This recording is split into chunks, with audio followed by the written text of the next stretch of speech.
Let's go.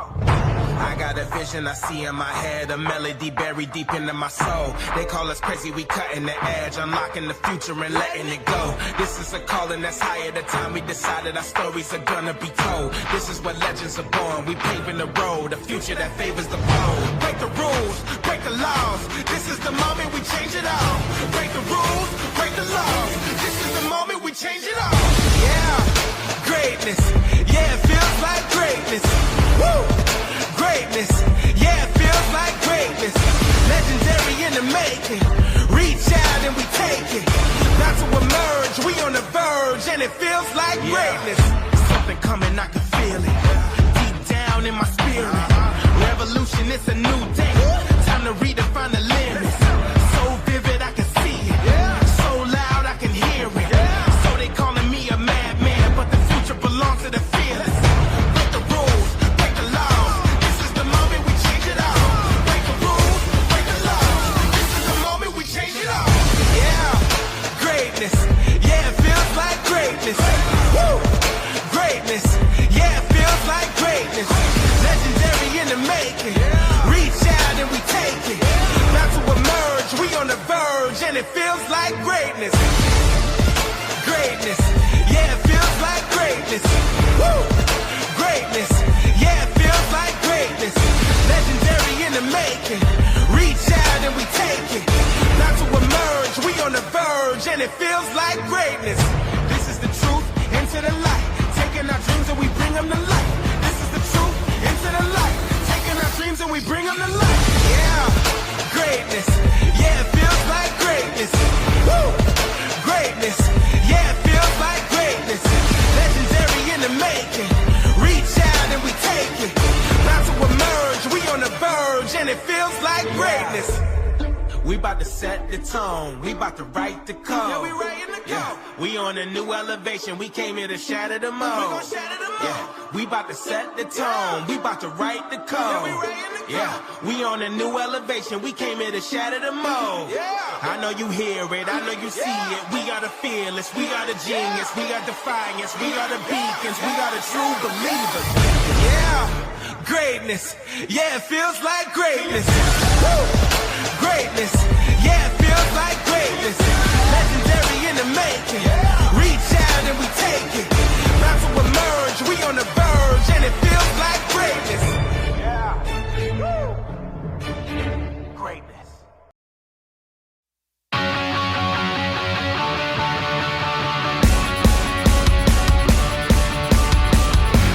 Red alert, John, shine a light down on the front line.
voices in my head, they counsel me, they understand, they talk to me.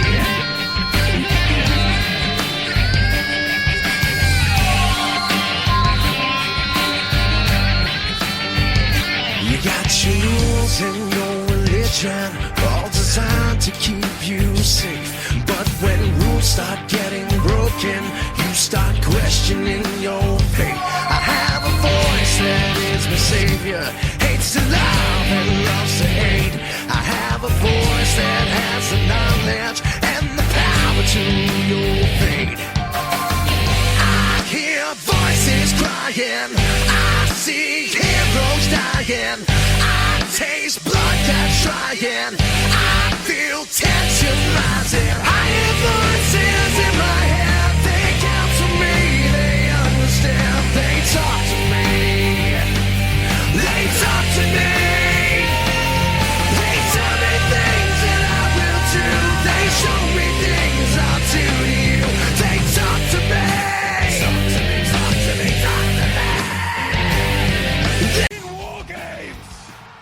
Of Wargames! Wargames! Wargames!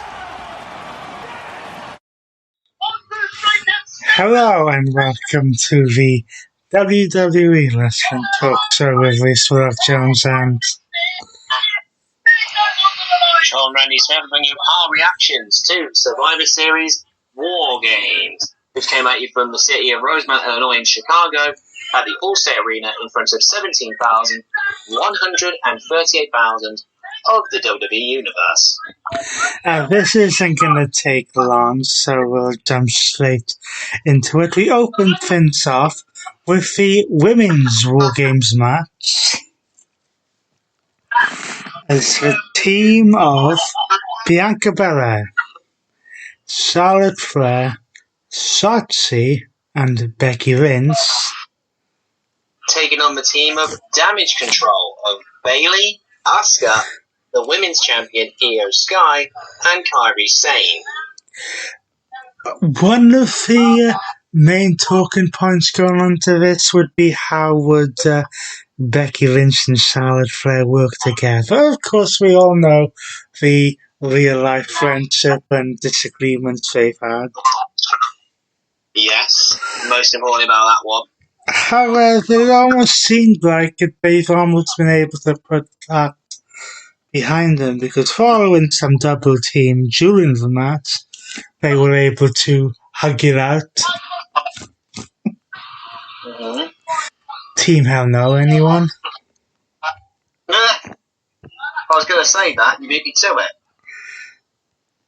But at the end of about half an hour's worth of back and forth action, including the 5 minutes of members going in. Oh, and by the way, we thought that the advantage match for this would take place on SmackDown.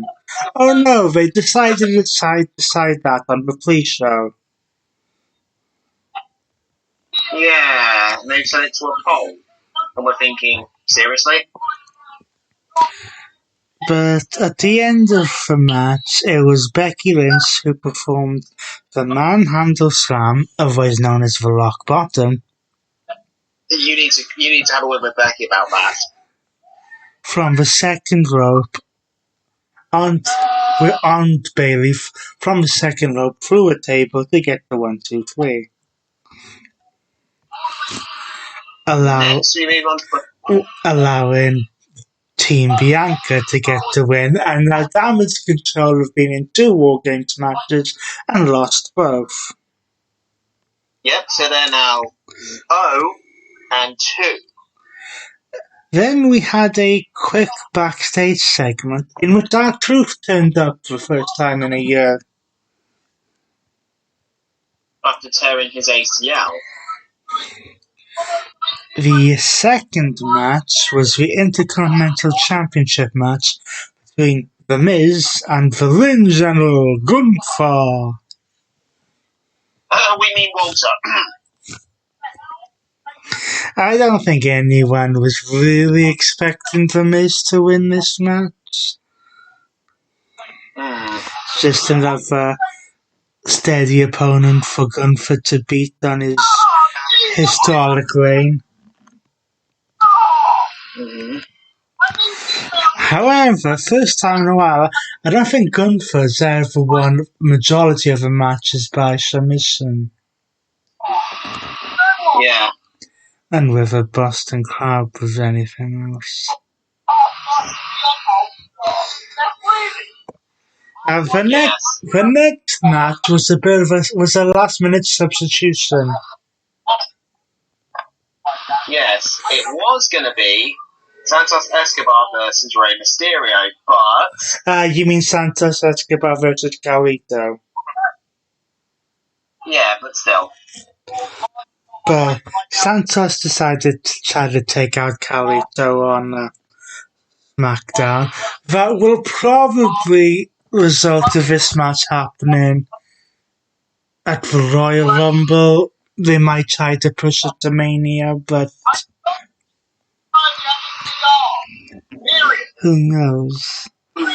And again, I don't think anyone was really expecting Santos to lose this. And he didn't. Because... Yes. And then we go to the Women's World Championship match. Between Rhea Ripley putting her title on the line against Zoe Stark. WWE seemed to have big plans for Zoe Stark. However, with the reign that Rhea's been on, I don't see that ending it before WrestleMania. Nah. And Rhea was able to counter this Z360 into a headbutt followed by a riptide to retain the championship. And now we move on to our men's Wargames match.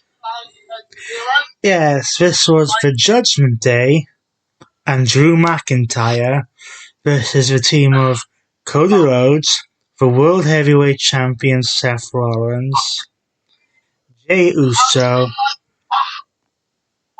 and Sami Zayn. Or at least that's how it started. Yes. Because Randy Orton is scheduled to be in this match. However, it kind of, when the members of each team went into the cage, it was 5-on-4.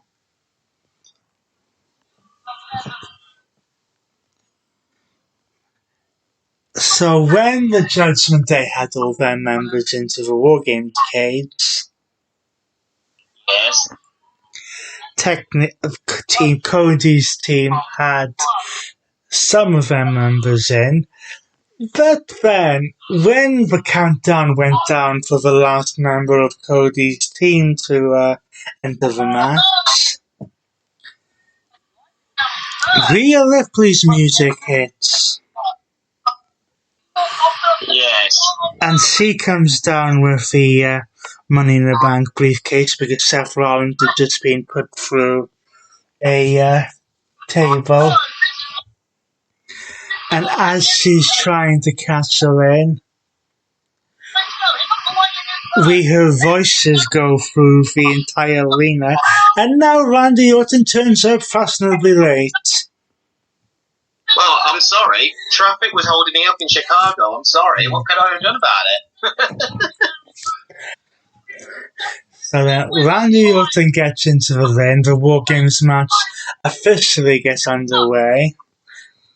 Randy takes out JD and Dominic with a clothesline and body slam. Then the vintage spindle rope DDT. But then all 5 members of that team gang up on Randy Orton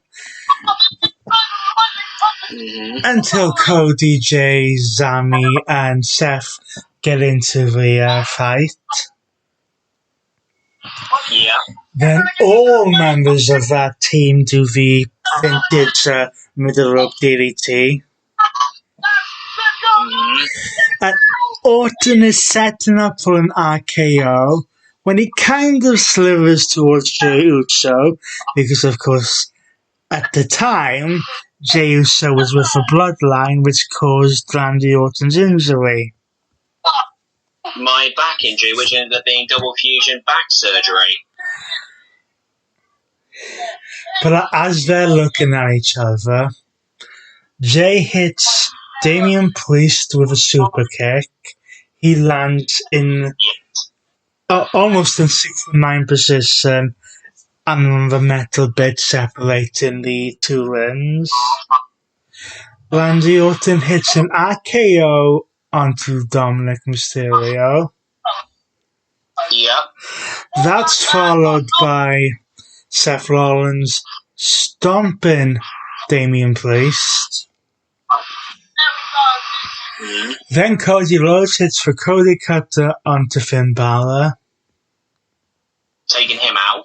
Sami Zayn hits Drew McIntyre with the Haluva kick, which is then immediately followed by the Uso splash.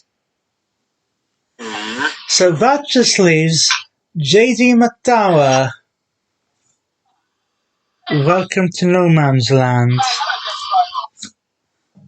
Yeah, stuck on top of the cage. Well, yeah, he tries to escape, except Wargames rules state that if you escape the cage, you forfeit the match for your team.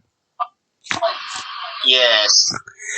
So then he tries to run up, and then it's at that moment that he realized he effed up. Yeah, because he had Seth on one side and somebody else on the other side. Sami, I think it was. And then the two individuals then gathered on each side, shoved JD off, and right into an RKO in midair. Yes, and then once that's done, Damian Priest is gathered, thrown back into Cody Rhodes, Crossroads, 1, 2, 3, and the babyfaces win the match, which is rare because I believe when they started doing 2 Wargames matches, it seems to be one heel team wins and one face team wins. Yes. But in this case, both Wargames matches were won by the face team, in this case being Cody Rhodes, Seth Rollins, Jey Uso, Sami Zayn, and Randy Orton. So those other matches, we'll quickly go through the results again. In the women's Wargames match, the team of Bianca Belair, Charlotte Flair, Shotzi, and Becky Lynch defeated Damage Control. In the next match, Walter /Gunther retained his Intercontinental Championship against The Miz by submission. Santos Escobar defeated Dragon Lee. And then in the men's Wargames match... You missed the women's championship match. Yes, the women's match, sorry, I'm getting ahead of myself. I'll start again. In the women's World Championship match, Rhea Ripley retained her championship by beating Tony Stark. And then in the men's Wargames match, Cody Rhodes, Seth freaking Rollins, Jey Uso, Sami Zayn, and Randy Orton defeated the Judgment Day. So that about does it for our Survivor Series Wargames post-show. Yes, I don't think there's anything else to talk about this.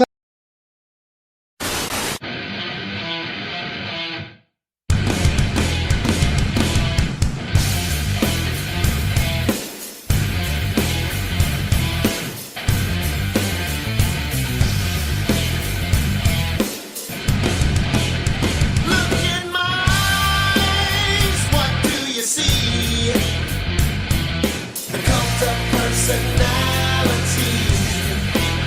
I know you're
Oh, yes, that's right. There's just one more thing. Yes, a big one more thing. Just as we think that Survivor Series is about to go off the air because they come up with the copy-like logo and stuff, the cult of personality goes off. For the first time in 10 odd years, Well, CM Punk comes back. To be precise, about 10 months.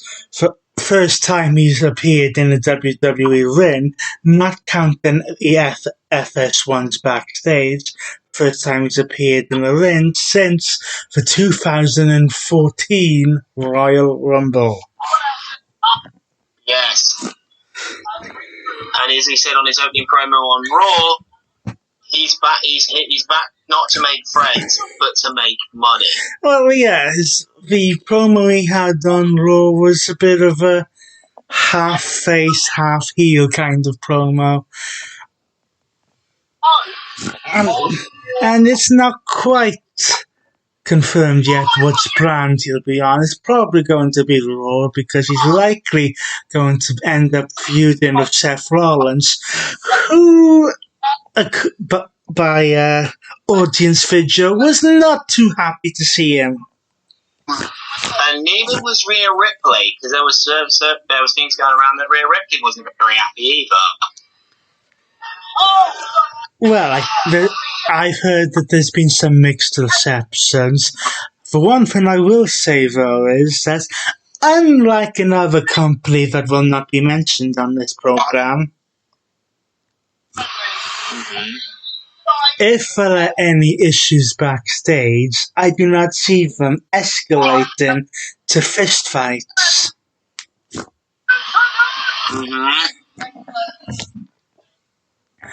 So now, with the return of CM Punk, this does end the Survivor Series Wargames show for 2023. And Join us next week. And the final main roster premium live event of 2023 as well. NXT have one more event to go this year. And that will take place next week. But at the same time as well, we can now slowly edge our way to the road to WrestleMania. Slowly, so join us next week, as my colleague said, as we'll be on the deadline of NXT. Until then, it's been Waste Rock Jones, and he's been Sean Mandy Smith. We'll see you next week for NXT's Deadline.